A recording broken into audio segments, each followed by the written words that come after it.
തൃശ്ശൂര് കഴിഞ്ഞു, ഇനി കണ്ണൂര് കണ്ടുവച്ചിരിക്കുകയാണ് സുരേഷ് ഗോപി.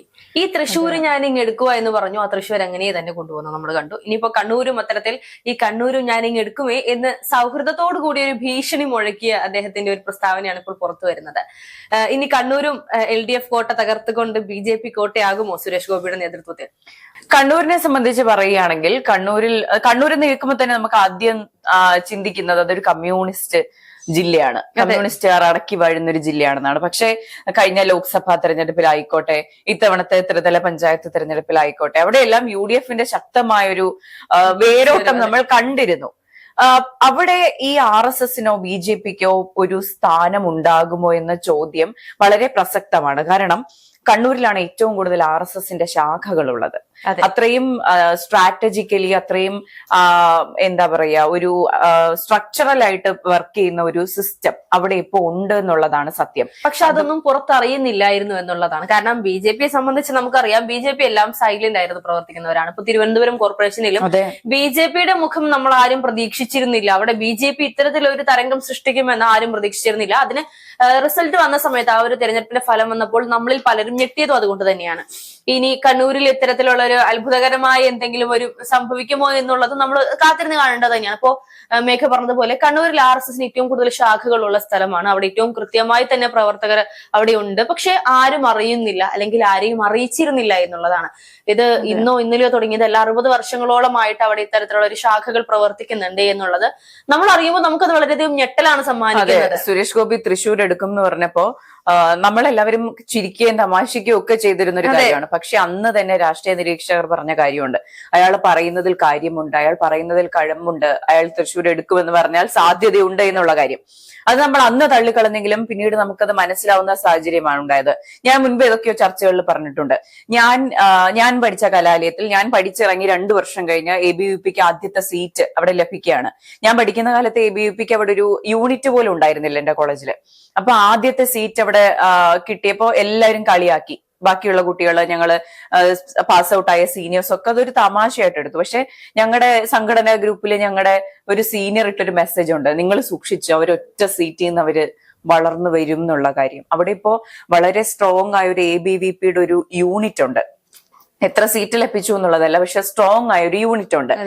ഈ BJPയുടെ അല്ലെങ്കിൽ RSSുമായി ബന്ധപ്പെട്ട എല്ലാ സംഘടനകളുടെയും വളർച്ച ഇങ്ങനെയാണ്, വളരെ അലാമിംഗ് ആയ ഒരു വളർച്ചയാണ്. ഇപ്പോ കണ്ണൂരിൽ ഇത്തരത്തിലൊരു കുറെ ശാഖകൾ തുറക്കാൻ തന്നെ അവർക്ക് കഴിയുന്നുണ്ടെങ്കിൽ അത് എനിക്ക് തോന്നുന്നു ഒരു ഈ പറയുന്ന പോലെ 2036 കേരളം ഭരിക്കുമെന്ന് അവർ പറയുന്നുണ്ടെങ്കിൽ അതിനോട് അടുക്കുന്ന പ്രവർത്തനം അവർക്ക് കാഴ്ചവെക്കാൻ പറ്റും എന്നുള്ളതാണ്. അല്ലെങ്കിൽ എല്ലാ തിരഞ്ഞെടുപ്പിലും, കഴിഞ്ഞ ലോക്സഭാ തെരഞ്ഞെടുപ്പിലൊക്കെ നമ്മൾ കണ്ടതുപോലെ UDFും LDFും ഒറ്റക്കെട്ടായി നിന്ന് വർഗീയതയ്ക്കെതിരെ അല്ലെങ്കിൽ BJPക്കെതിരെ RSSനെതിരെ ഒന്നൊരു നയം എടുത്തുകൊണ്ട് ഒറ്റക്കെട്ടായി പ്രതിരോധിച്ചാൽ ചിലപ്പോൾ ഇത് നടക്കാതിരിക്കാം. പക്ഷെ BJPയുടെ ഓൾറെഡി അവർക്ക് നല്ല ഫിനാൻഷ്യൽ ബാക്കപ്പ് ഉണ്ട്. ഇപ്പോൾ സോഷ്യൽ മീഡിയയിലും ഭയങ്കര PR-ഓടുകൂടി പ്രവർത്തിക്കുന്ന ഒരു സംഘടനയാണ് BJP എന്ന് പറയുന്നത്. അതുപോലെ തന്നെ ഭയങ്കര സാമ്പത്തികപരമായി വളരെ അതെ. അല്ല, എന്നാലും കേന്ദ്ര സർക്കാർ കേന്ദ്രത്തിലിരിക്കുന്നത് BJP ആണ് എന്നുള്ളത് നമ്മൾ ആരും മറക്കരുത് എന്നുള്ളതാണ്. നമ്മൾ ഇപ്പോഴും കേരളത്തിലുള്ള ജനങ്ങൾ BJPയെ തള്ളി പറയുന്നതാണ് യാഥാർത്ഥ്യം. പക്ഷെ അതിനപ്പുറത്തേക്ക് അവർക്ക് ഇവിടെ എന്തെങ്കിലുമൊക്കെ ചെയ്യാൻ സാധിക്കും. മറ്റു പലരെക്കാളും, കോൺഗ്രസിനേക്കാളും കമ്മ്യൂണിസ്റ്റ് പാർട്ടിയെക്കാളും കൂടുതൽ കേരളത്തിൽ പ്രവർത്തിക്കാൻ സാധിക്കുന്നത് ഇപ്പോൾ BJPക്കാണ് എന്ന് അവർ തെളിയിച്ചുകൊണ്ടിരിക്കുകയാണ്. ഈ പറയുന്നത് പോലെ തദ്ദേശ തെരഞ്ഞെടുപ്പിലും ഇവർ പറഞ്ഞിരുന്നു, ഈ തിരുവനന്തപുരം കോർപ്പറേഷൻ ഇനിയിപ്പോ ഞങ്ങൾ എടുക്കാം എന്നുള്ളൊരു ട്രോളുകൾ പലതും വന്നപ്പോഴും അപ്പോഴും നമ്മൾ സുരേഷ് ഗോപിയെ ചിരിച്ചു തള്ളിയത് പോലെ തന്നെ ചിരിച്ചു തള്ളിയിരുന്നു. പക്ഷേ പ്രതീക്ഷിക്കാതെ തിരുവനന്തപുരം അവരുടെ കൂടെ പോകുന്നത് നമ്മൾ കണ്ടു. ഇത്തരത്തിൽ കേരളത്തിന്റെ ഓരോ ഭാഗവും ഇങ്ങനെ എടുക്കാൻ തുടങ്ങിയാൽ പിന്നീട് LDFും UDFും, പക്ഷെ LDFും UDFും ഈ പറയുന്ന വർഗീയതയ്ക്കെതിരെ ഒരുമിച്ച് പ്രവർത്തിക്കുമോ എന്നുള്ളത് സംശയമാണ്. കാരണം ഈ ഒരു അവസരത്തിൽ തിരുവനന്തപുരത്ത് തന്നെ മേയർ ആകുന്നതിനുവേണ്ടി, അല്ലെങ്കിൽ മേയറിന് വേണ്ടിയുള്ള സ്ഥാനാർത്ഥി തിരഞ്ഞെടുപ്പ് സമയത്തൊക്കെ തന്നെയാണെങ്കിലും അവരോട് മാന്യമായി അവർ പരസ്പരം ഒന്ന് സഹകരിക്കണം എന്നുള്ളത് പലർക്കും ആഗ്രഹമുണ്ടായിരുന്നുവെങ്കിലും ഈഗോ, അല്ലെങ്കിൽ ഞങ്ങൾ താഴില്ല, ഞങ്ങൾ അവരുടെ കൂടെ ചേരില്ല, ഒരിക്കലും ചേർന്ന് പോകില്ല എന്ന് പറഞ്ഞുകൊണ്ട് വാശി പുറത്ത് പിടിച്ചു നിൽക്കുന്ന ഒരു സാഹചര്യം നമ്മൾ കണ്ടു. അതുകൊണ്ട് അതെ, തിരുവനന്തപുരം കോർപ്പറേഷനിൽ ഒരു ഘട്ടത്തിൽ ഇന്ത്യ മുന്നണി ഭരിക്കും, UDFും കൈകോർത്തുകൊണ്ട് BJPക്കെതിരെ നിൽക്കും എന്നൊക്കെ നമ്മൾ വിചാരിച്ചിരുന്നു. അത്തരത്തിലുള്ള ചർച്ചകളും വളരെ സജീവമായി നടന്നിരുന്നു. പക്ഷെ അത്തരത്തിലല്ല സംഭവിച്ചത്. അത് ശരിക്കും പറഞ്ഞാൽ ഇപ്പോൾ കേരളത്തിൽ നിങ്ങൾ തന്നെയാണ് പ്രതിപക്ഷം, നിങ്ങൾ തന്നെയാണ് ഭരണപക്ഷം, എന്നിട്ട് നിങ്ങൾ കൈകോർത്തിരിക്കുമോ എന്നുള്ള ചോദ്യമായിരുന്നു അവിടെ ബാക്കി നിന്നത്. പക്ഷെ എനിക്ക് തോന്നുന്നു കഴിഞ്ഞ കുറെ തെരഞ്ഞെടുപ്പുകളിൽ നമ്മൾ കണ്ടൊരു കാര്യമുണ്ട്, ഒറ്റക്കെട്ടായി നിന്ന് വർഗീയതയ്ക്കെതിരെ നിൽക്കുക. അത് പക്ഷെ എത്രത്തോളം നടക്കുമെന്ന് അറിയില്ല. നമ്മൾ CPM-കാർ പറയുന്നു കോൺഗ്രസും BJP-യും തമ്മിൽ സഖ്യമാണെന്ന്, കോൺഗ്രസ്സുകാർ പറയുന്നു CPM-ഉം BJP-യും തമ്മിൽ സഖ്യമാണെന്ന്. ഇതിൽ ഏതെങ്കിലും ഒന്ന് നിഷേധിച്ചതിന് ശേഷം ഇവർക്ക് ഒരുമിച്ച് കൈ കൊടുക്കാൻ കഴിയുള്ളൂ. അപ്പൊ ഇത്തരത്തിലുള്ള കുറെ ട്വിസ്റ്റുകൾ ഇതിനിടയ്ക്കുണ്ട്.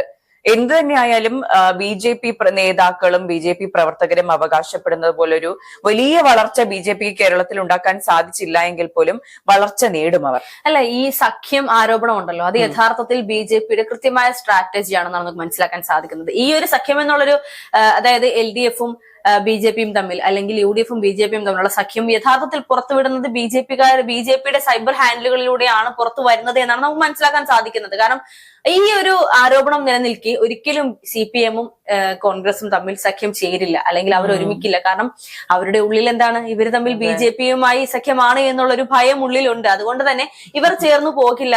ആട്ടിൻ തോലണിഞ്ഞ ചെന്നായ, അല്ലെങ്കിൽ മുട്ടനാടുകളെ തല്ലുപിടിപ്പിച്ച് ചോര കുടിക്കുന്ന ചെന്നായ, അതാണ് യഥാർത്ഥത്തിൽ കേരളത്തിൽ BJP ചെയ്തുകൊണ്ടിരിക്കുന്നത്. പിന്നെ ഈ പറയുന്നത് പോലെ കേന്ദ്രത്തിൽ നിന്ന് മോദി വരും, അമിത്ഷാ വരും, നേരിട്ട് ഇവിടെ പ്രവർത്തനങ്ങൾ കാഴ്ചവെക്കുമെന്നൊക്കെ പറയുന്നത് പൊള്ളയായ വാഗ്ദാനങ്ങളായിരിക്കാം. കാരണം ആദ്യം കുറെ ഘട്ടത്തിൽ ഇപ്പൊ തിരുവനന്തപുരം കോർപ്പറേഷൻ പിടിച്ചു, 45 ദിവസത്തിനുള്ളിൽ മോദി വരുമായിരിക്കാം, അടുത്ത ഒളിമ്പിക്സ് ഇവിടെ നടത്തുമായിരിക്കാം. പക്ഷെ പോകെ പോകെ ഇപ്പോൾ BJP ഇവിടെ വലിയൊരു വേരോട്ടം ഉണ്ടാക്കി കഴിഞ്ഞാൽ ഈ പ്രവർത്തനങ്ങളെല്ലാം തന്നെ കേരളത്തിൽ നടക്കണമെന്ന് ഒരു നിർബന്ധവുമില്ല. കാരണം അവർക്ക് എല്ലാ സംസ്ഥാനങ്ങളിലും പോയി ഇതുപോലെ കോൺസെൻട്രേറ്റ് ചെയ്യാൻ പറ്റണമെന്നില്ലല്ലോ. ഇവിടെ ഒരു ശക്തമായ ഒരു അണ്ടർഗ്രൗണ്ട് വേരോട്ടം ഉണ്ടാക്കാനുള്ള പ്രവർത്തനങ്ങളുടെ ഭാഗമാണ് ഈ പറഞ്ഞ വാഗ്ദാനങ്ങളെല്ലാം തന്നെ. അതെ, പിന്നെ കണ്ണൂരാണ് സുരേഷ് ഗോപി നോട്ടം വെച്ചിരിക്കുന്നത്. നമുക്കറിയില്ല, കണ്ണൂർ ഇപ്പോ LDF-ന്റെ കോട്ട എന്ന് പറയുമ്പോൾ ആ കോട്ടയിൽ UDF തരംഗമുണ്ട് എന്ന് പറയുമ്പോഴും എത്രത്തോളം ഇത്തരത്തിൽ സുരേഷ് ഗോപിക്ക് അതിന് സാധിക്കും, അല്ലെങ്കിൽ BJP-ക്ക് കണ്ണൂർ പോലെ ഒരു ജില്ല പിടിക്കാൻ സാധിക്കുമോ? എത്ര ശാഖകൾ ഉണ്ടെങ്കിലും നമ്മള് കഴിഞ്ഞ ചർച്ചയിൽ പറഞ്ഞതുപോലെ പാർട്ടി ഗ്രാമങ്ങളുണ്ട്, അവരെത്രയൊക്കെ വാഗ്ദാനങ്ങളുണ്ട്, എത്രയൊക്കെ ശാഖകളുണ്ട് എന്ന് പറഞ്ഞാലും വോട്ട് ചെയ്യാൻ ചെല്ലുമ്പോൾ, പോളിംഗ് ബൂത്തിലേക്ക് ചെല്ലുമ്പോൾ മറ്റേതെങ്കിലും പാർട്ടിയിൽ കുത്താൻ അവരുടെ കൈ വിറക്കുമെന്നുണ്ടെങ്കിൽ അപ്പോഴും ചിലപ്പോൾ കണ്ണൂർ LDF കയ്യിൽ പിടിച്ചുകൊണ്ട് തന്നെ ഈ പറയുന്ന BJP തൂത്തുവാരി കളയാൻ ശ്രമിക്കുമായിരിക്കണം. നമുക്ക് ഉറപ്പ് പറയാൻ സാധിക്കില്ല. പക്ഷെ സുരേഷ് ഗോപിയുടെ നോട്ടമാണ് തൃശ്ശൂര് പോലെ തന്നെ, അല്ലെങ്കിൽ തിരുവനന്തപുരം പോലെ തന്നെ കണ്ണൂരും ഇനി LDF-കാരുടെ ആ ഒരു ഭയത്തേക്ക് മാറ്റി നിർത്തിക്കൊണ്ട് കൂടെ പോകുമോ എന്നുള്ളത് നമുക്ക് കാത്തിരുന്ന് കാണേണ്ടത് തന്നെയാണ്.